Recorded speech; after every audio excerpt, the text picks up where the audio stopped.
Hello everyone. जब हम phylum Porifera की बात करते हैं तो इसमें कुछ बायोलॉजिकल टर्म्स आती हैं जो कि हमें पता होनी चाहिए। तो फाइलम पोरीफेरा के फीचर्स के साथ साथ हम उन टर्म्स को भी डिस्कस करेंगे। तो जो भी फाइलम है, ये इन फाइलम के जो भी मेंबर्स हैं उनको स्पॉन्जेस बोलते हैं। ये मरीन में पाए जाते हैं और मोस्टली एसिमेट्रिकल होते हैं। एसिमेट्री का मीनिंग क्या है कि जब भी हम इन मेंबर्स को हम अगर इक्वली डिवाइड करना चाहें तो ये डिवाइड नहीं होते हैं। अगर हम इनको टू इक्वल हाफ में डिवाइड करें तो ये वाला हाफ इस हाफ से अलग होगा, मतलब अनइक्वल हाफ्स ये हमें देंगे अगर हम इसको डिवाइड करें। तो ये सिमेट्री में नहीं है, ठीक है।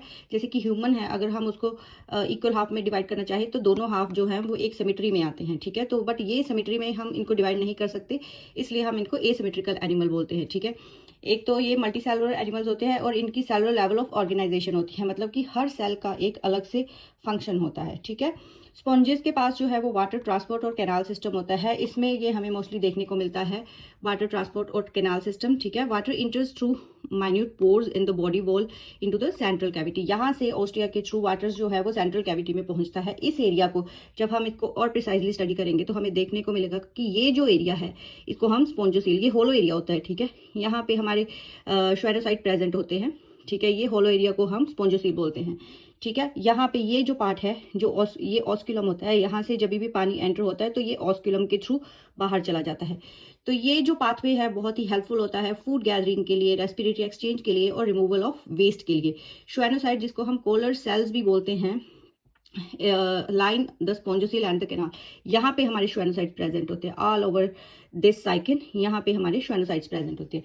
तो डाइजेशन जो है वो इंट्रासेलुलर होती है, मींस जो डाइजेशन है वो सेल के अंदर होती है, ठीक है। फूड वैक्यूल बनेगा सेल के अंदर, फिर एंजाइम उसको ब्रेक डाउन करेगा फूड को, और उसके बाद जो न्यूट्रिएंट्स होंगे वो एब्जॉर्ब हो जाएंगे और फूड वेस्ट जो है वो बाहर हो जाएगा।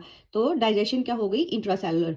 Body is supported by the skeleton made up of spicules, ठीक है। इसके यहाँ पे स्पिक्यूल्स प्रेजेंट होते हैं ऑल ओवर द बॉडी, यहाँ पे स्पिक्यूल्स प्रेजेंट होते हैं।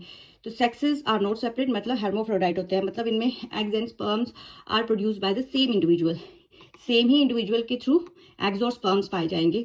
तो स्पॉन्जेस जब रिप्रोड्यूस एसेक्सुअली करते हैं तो वो फ्रेगमेंटेशन के थ्रू करते हैं, मतलब कि अगर इसका एक भी पार्ट यहाँ से कट हो जा रहा है तो ये एक पूरे एनिमल को जनरेट करेगा, रिप्रोड्यूस करेगा, ठीक है। तो फ्रेगमेंटेशन के थ्रू इनकी रिप्रोडक्शन होती है और ये सेक्सुअली भी रिप्रोड्यूस करते हैं by the formation of gametes. Fertilization internal होती है and development is indirect having the larval stage, ठीक है। लार्वल स्टेज आती है, मतलब इनडायरेक्ट का मतलब जो इसके यंग वंस जब ये लार्वल स्टेज होती है वो अपने जो आइडेंटिकल अपने जो इंडिविजुअल है, जैसे ये है, जब भी लार्वल स्टेज आएगी तो ये इसके जैसा नहीं दिखेगा, ठीक है। तो इनडायरेक्ट डेवलपमेंट इनडायरेक्ट होती है बट इसमें लार्वल